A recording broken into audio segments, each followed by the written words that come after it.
From this point forward, we're going to take charge of the house ourselves. You'll need to look for a new place to live.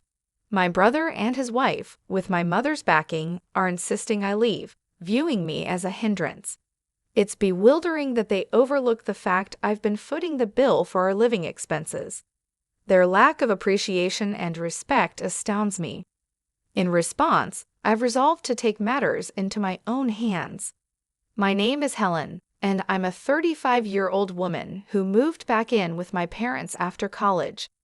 Venturing out into the world proved more challenging than expected. Initially, I looked for jobs while receiving unemployment benefits. Then, I discovered the world of remote work and carved out a niche for myself as a freelance engineer, leveraging my background in science. Starting with smaller tasks, I managed to earn a modest income, but more importantly, I gathered invaluable experience. Working from home not only suited me financially, but also helped me avoid overwhelming social interactions, boosting my self-esteem. Gradually, I took on bigger projects, and my earnings increased to match those of a typical corporate employee. However, my parents, particularly my mother who holds traditional views, struggled to comprehend my unconventional work arrangement. Despite my efforts to explain, my mother remained skeptical, fearing what she couldn't understand. My father seemed to get it, but my mother couldn't shake her concerns, often questioning the sustainability of my job. She couldn't grasp the concept, no matter how much I tried to reassure her of my professional commitment. She would express concerns about me staying home too long, mistaking my career choice for a mere phase or a consequence of mental health issues, despite it having been over 3 years. Her inability to understand extended to questioning the legitimacy of my online work, even suggesting that it might be something illicit or tied to peculiar beliefs. Despite showing her emails from clients and my income statements, she remained unconvinced, failing to recognize the legitimacy and potential of my career path. This misunderstanding and lack of support within my family have led to a pivotal moment where I must assert my independence and navigate my own way forward. I shared with my mom how I receive consistent payments from my job, trying to assure her of its reliability, but she remained unconvinced, plagued by worries that I might be living off unemployment benefits. The thought of moving out on my own had crossed my mind, yet I hadn't managed to save enough money for such a step.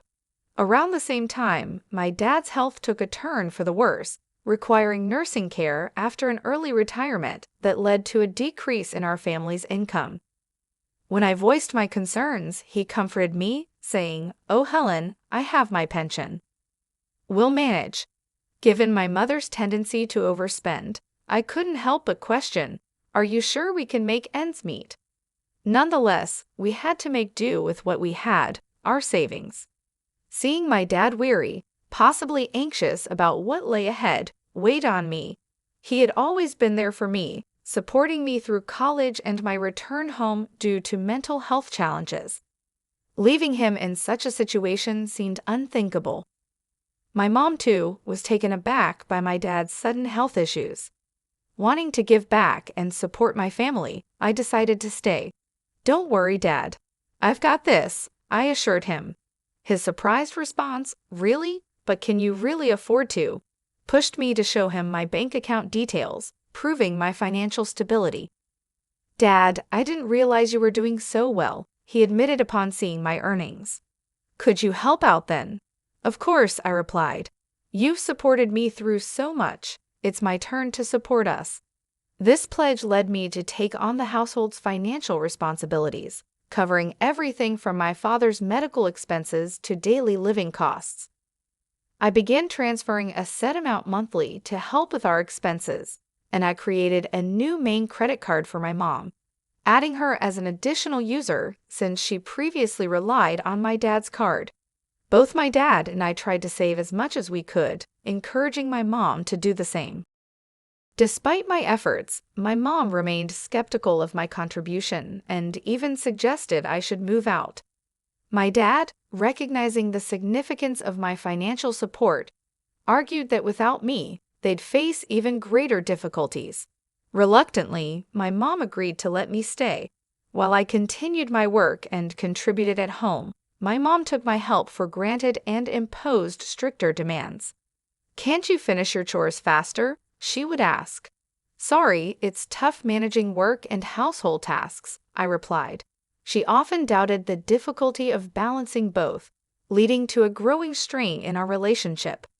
My dad, however, understood and appreciated my contributions. We managed to maintain this arrangement for a year until, unfortunately, my dad's health declined further, requiring hospitalization. Every day, I made sure to visit my dad in the hospital. "Hey Dad, how are you feeling today?" I'd ask. "Thank you, Helen. I'm not seeing much improvement, but I'm more concerned about how this is affecting you," he'd respond. I reassured him, "Don't worry about me. Looking after you is not a burden, but I've noticed things with Mom have been tense since you've been hospitalized." Living with my mom had become increasingly difficult, almost suffocating, yet my desire to support both of my parents never waned. I fondly remembered the days when she would carefully prepare my lunches and dinners during my school years. However, my feelings began to shift when my brother James and his wife Sarah showed up unannounced one day, apparently invited by my mom without my knowledge. James made it clear, "We're going to be staying here now." I was taken aback and questioned the sudden decision. He explained, "Mom's worried about you managing on your own while Dad's in the hospital." I looked to my mom for answers, but she avoided my gaze. James tried to reassure me, "We're here to support you, Helen." However, Sarah's smirk hinted at an underlying tension. My mom then added, "Thank you both. Helen, you'll need to pull your weight, or living here could become difficult for you." Their sudden presence in our home marked the beginning of a challenging new chapter. Despite my brother's successful career and presumed financial stability, the dynamics at home became strained. My sister-in-law's demands, such as waking me up early to make breakfast, clashed with my work schedule. As someone who thrives in the early hours, these interruptions were particularly frustrating. "I'm already working," I protest, but she insisted. "Then hurry up and get breakfast ready. Must I do everything myself?" Our family mornings used to be laid back, with each of us eating whenever and whatever we preferred. I had assumed that, with my mother and sister-in-law at home, preparing breakfast would naturally fall to them. Yet my sister-in-law believed in shared responsibilities, pushing me to contribute. Reluctantly, I helped with breakfast, but my efforts seemed never to satisfy them. I had prepared a thoughtful meal of soft scrambled eggs, a lettuce salad, buttered toast, and a juicy sausage, a perfectly respectable breakfast, I believed. But their expectations were evidently much higher, adding to the growing tension within our household. Feeling a mix of frustration and disbelief, I responded to their complaints about breakfast. "If you don't like it, you don't have to eat it." They were visibly taken aback by my reaction. "What kind of attitude is that? Who do you think you are? It's not right for you not to help out more around the house," they criticized. "But I also have work," I tried to explain, only to be met with skepticism. "Work? Really? What kind of work do you call that? It sounds ridiculous," my brother and his wife rebuked, their words sharp and dismissive. Influenced by my mother, my brother had always had a tendency to belittle me and my efforts. Despite their attitudes, I knew the value of my work time. Without another word, I gathered my belongings, including my laptop, and left the house, ignoring my brother's calls after me. I headed directly to my dad's hospital room. Upon seeing my rushed entrance, he asked, "Helen, what's wrong? You look upset." After I shared what happened, he was taken aback. I had no idea things had gotten that bad at home. "I'm sorry, Helen. Remember, you can choose your own path in life." Feeling somewhat adrift, I reflected on how my mother seemed to prefer James's presence at home. My dad offered comforting words. "You don't have to stay in a place where you feel unwelcome. I want you to be happy. Live your life the way you see fit." His words bolstered my resolve to find a new living situation. Returning home that evening, I walked into a stern atmosphere. My mother, brother, and sister-in-law awaited with serious expressions. "Where have you been all day?"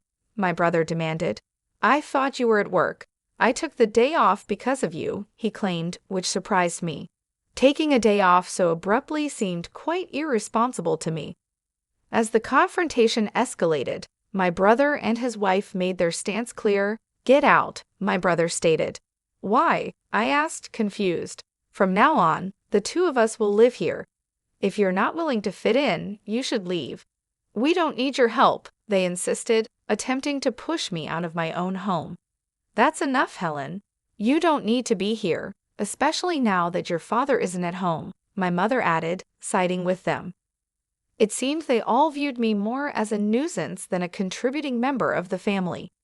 Did my mother not realize the extent of my financial contributions, even as she indulged in her monthly splurges on luxury items? I wondered how she would manage once her allowance from me stopped.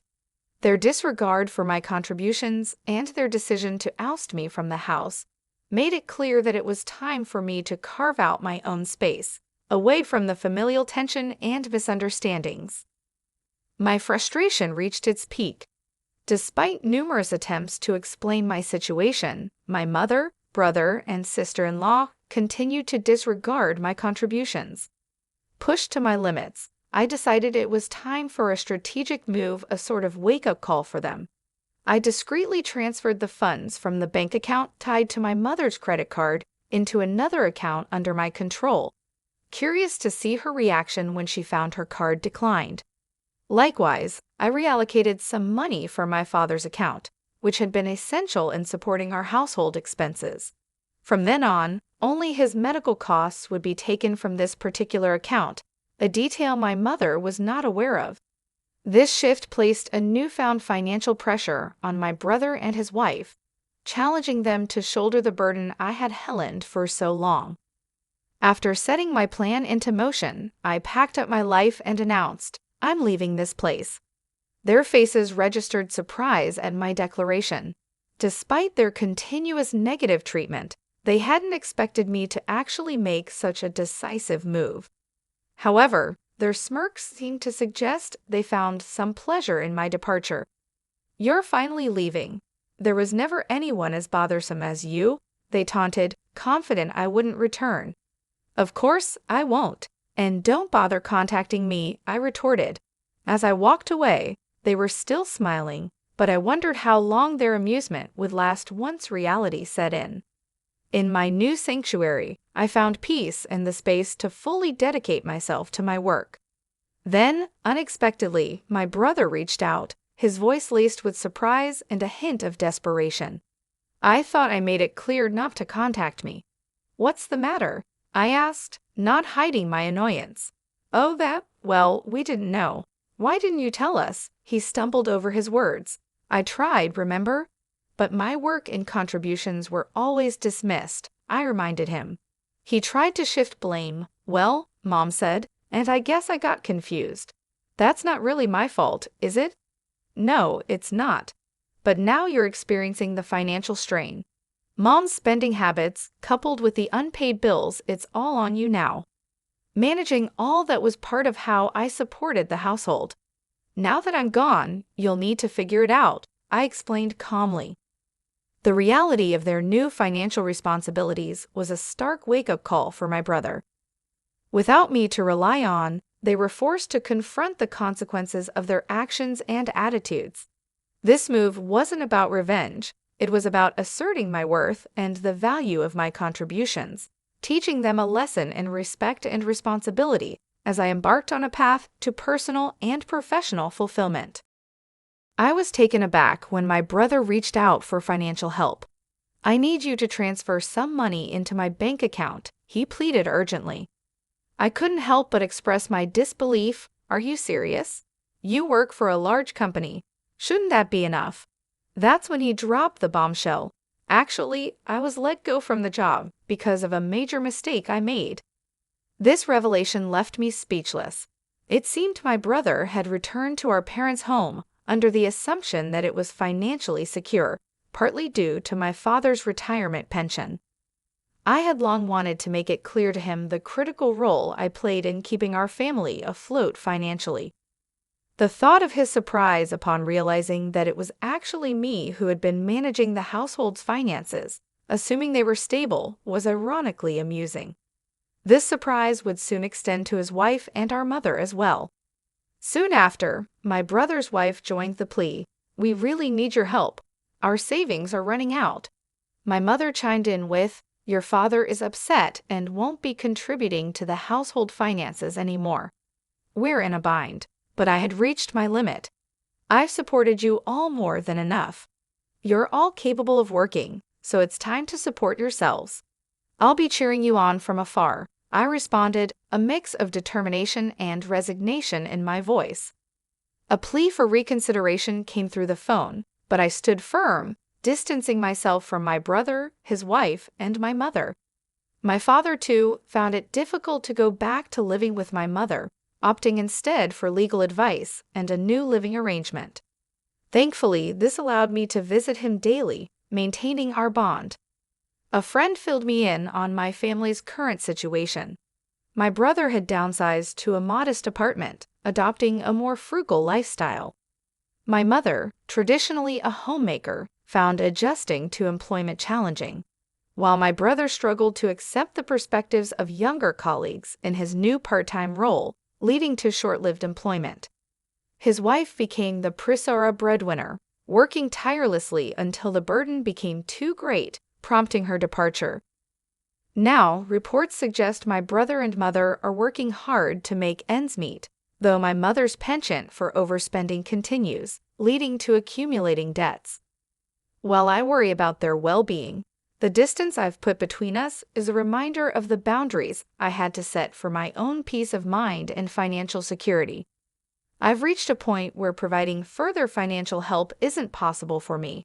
Right now, I'm dedicating a lot of energy toward creating a comfortable life for myself. My income has been slowly rising, and I'm thinking about exploring new opportunities. One of my biggest goals is to visit my dad every day. I want to spend quality time with him and see his joyful smile more often.